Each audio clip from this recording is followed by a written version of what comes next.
पर्यवेक्षक श्री सुरेश वरघंटीवार सर, तसेच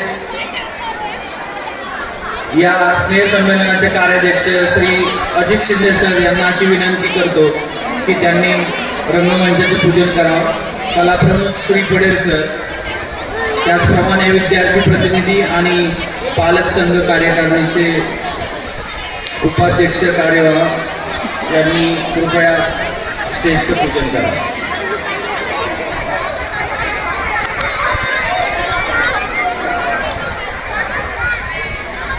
कलाकार आणि प्रेक्षक विद्यार्थी बैठे बैठे सावधान, बैठे बैठे सावधान. तुमची जी काही एनर्जी आहे ती तुमच्या कार्यक्रमाच्या वेळी सादर करायची आहे. आता बोलून सगळी एनर्जी घालू नका.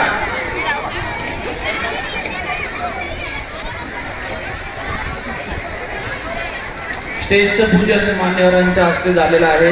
माननीय शाळा प्रमुखांनी स्टेजचं पूजन केलं. एकदा टाळ्या वाजवा सर्वांनी.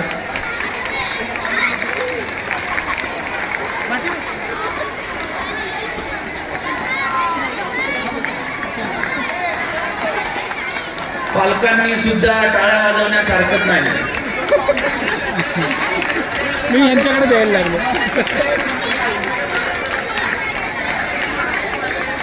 जोपर्यंत स्टेजचं पूजन चाललंय तोपर्यंत टाळ्या वाजवत राहा. बघूया टाळ्या किती जोरात वाजतात.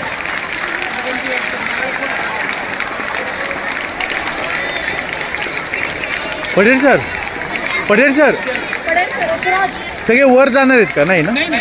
ओके.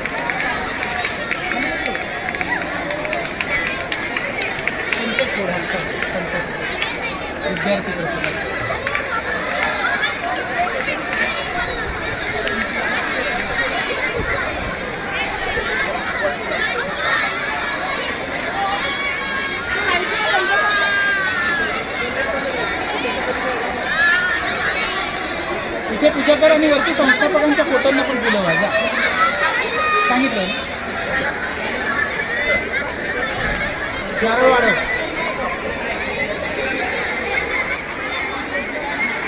गणपती बाप्पा मोरया.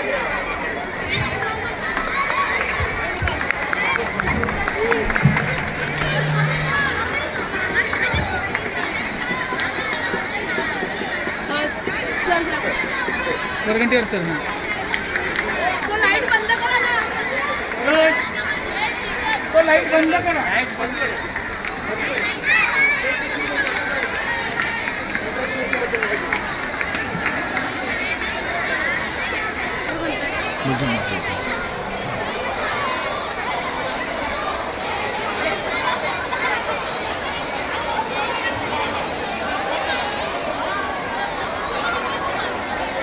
तुम्ही जरा विंगेत जा रे.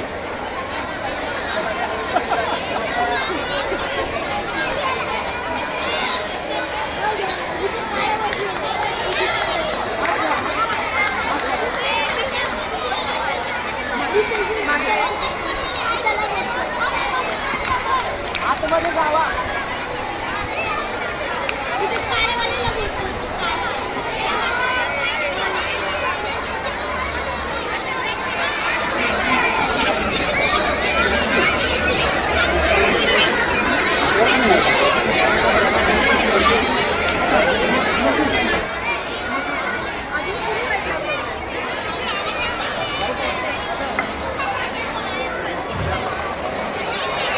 सर्व मान्यवरांना मी विनंती करतो की त्यांनी स्थानापन्न व्हावे.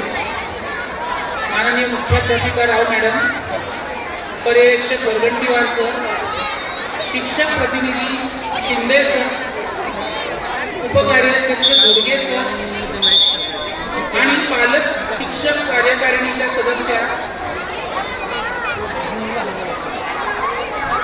त्या सर्वांना विनंती करतो की त्यांनी स्थानापन्न व्हावे. सर्व मान्यवर स्थानापन्न झाले की मग आपण नाटकाला सुरुवात करणार आहोत.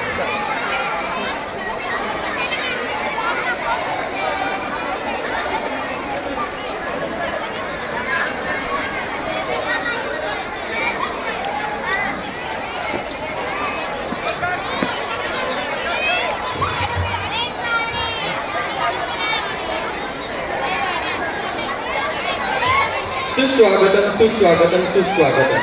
सर्व मान्यवर आदरणीय शिक्षकवृंद आणि माझ्या प्रिय विद्यार्थी मित्रांनो, आजच्या या मनमोहक संध्याकाळी आपल्या सर्वांचे हार्दिक स्वागत आहे.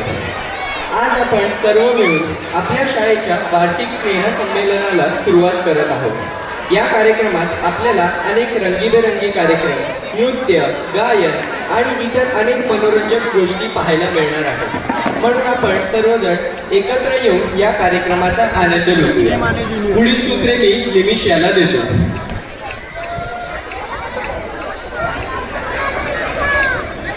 नमस्कार. आज आपण पाहणार आहोत एक सुंदर नाटिक ज्याचे शीर्षक आहे दर्जा अभिजात भाषेचा चर्चा मराठी भाषेची. ही नाटिका सादर करत आहेत इयत्ता 6वी वर्षीय विद्यार्थी. या नाटिकेचे लेखन आणि दिग्दर्शन आपल्या शाळेतील एक कलाकार सिद्धार्थ शिंदे यांनी केले आहे. त्याच्यासोबत मंचावर असतील आरव मोरे, श्रेयस आवाळे, श्रीकर निबंधे, प्रणव तागडे, वेदांत शेडगे आणि आनंद कदम. या विद्यार्थ्यांचे मार्गदर्शन गीतांजली जाधव मॅडम यांनी केले आहे. तर आता आपण हे नाटक पाहूया. नमस्कार. येत्या 6वी येथील काही विद्यार्थी आपल्यासमोर आता सादर करीत आहेत नाटिका दर्जा अभिजात भाषेचा त्यांच्या मराठी भाषेत. चला तर मग सुरू करूया.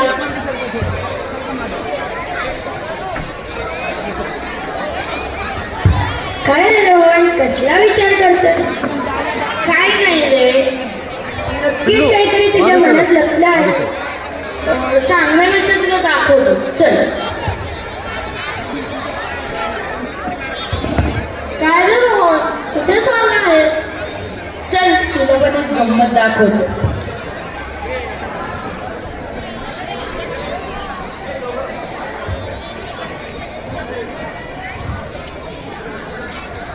Welcome sir, take your seat. धन्यवाद.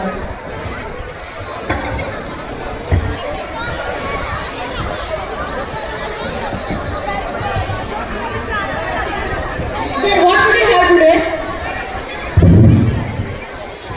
3 प्लेट साबुदाणा वडा and 2 बिस्लरीज.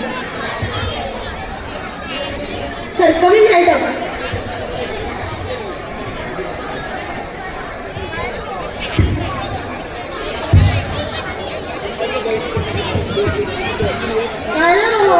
तू आम्हाला काहीतरी दाखवणार होता. अरे हेच, आपण मराठी माणूस दुसऱ्या मराठी माणसाशी मराठीमध्ये बोलायला असतो. जर आपण असंच करत राहिलो तर आपल्या मराठी भाषेचा अपमान होणार नाही का? हो, तेही तितकं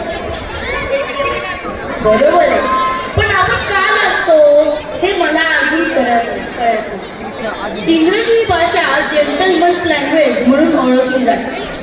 पण आपण हे विसरत चाललो आहे की सर्व भाषांची माता संस्कृत आहे आणि संस्कृतची दुसरी भाषा म्हणजे मराठी होती. म्हणजे आता तर आपल्या मराठी भाषेला अभिजात भाषेचा दर्जा देखील मिळाला आहे. Sir, your order.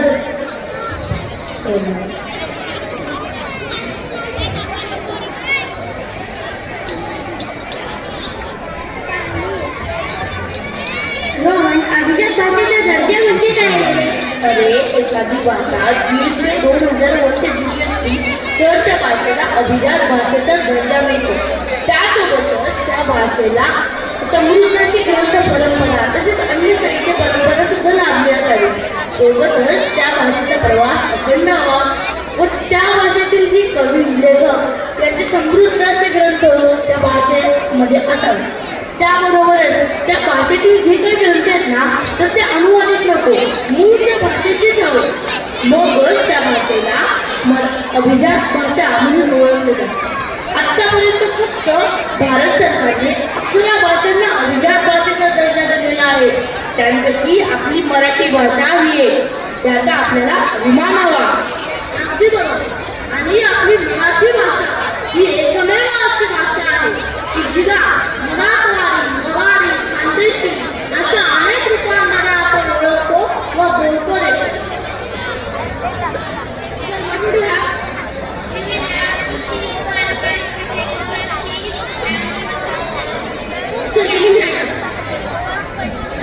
आपण इथे एवढ्या मोठ्या मराठी भाषेची चर्चा करतोय आणि तिकडे शहराच्या ठिकाणावर अजूनही इंग्रजी भाषेचा आपली मराठी भाषा 4 राज्यात व 3 राज्यशासित प्रदेशांमध्ये बोलली जाते व 113 देशांमध्ये मराठी भाषा बोलणारे रहिवासी राहतात. पण हे लोकांना कोणी समजून सांगायचं? लोक तर अजून परकीय भाषा आपल्या बोलण्यामध्ये वापरतात व आपली मराठी भाषा विसरत चालली आहे. पण हे फक्त आपण समजून उपयोग नाही, ते इतर लोकांनाही समजायला हवे. हो, आता त्यासाठी आपल्याला जनजागृती करावी लागेल. बघ, चला तर आज आपण सर्व मिळून एक वचन घेऊया. स्वदेश असो वा विदेश, स्वदेश असो वा विदेश, शाळा असो वा शाळेच्या बाहेर, शाळा असो वा शाळेच्या बाहेर, राज्य असो वा राज्याच्या बाहेर, राज्य असो वा राज्याच्या बाहेर, घर असो वा समाज, घर असो वा समाज, प्रत्येक ठिकाणी मराठी भाषेचा योग्य तो वापर करायचा. 1 2 3 4 माय मराठीचा जय जयकार. 1 2 3 4 माय मराठीचा जय जयकार. तुमचे बोलणे ऐकून मी प्रभावित झालो आहे. मला आजपासून मीही मराठी बोलण्याचा प्रयत्न करेन. धन्यवाद. असंच आपण दुसऱ्यांकडून मराठी भाषेची माहिती घेऊन त्या भाषेचा आपण आदर केला पाहिजे. त्याशिवाय आपल्याला आपल्या अमूल्य अशा मराठी भाषेचं मूल्य आयुष्यात कळणार नाही. जय हिंद, जय भारत. धन्यवाद. खरेच धन्य ऐकतो मराठी, धर्मपंथ जात एक जाणतो मराठी, एवढ्या जगात माय मानतो. धन्यवाद.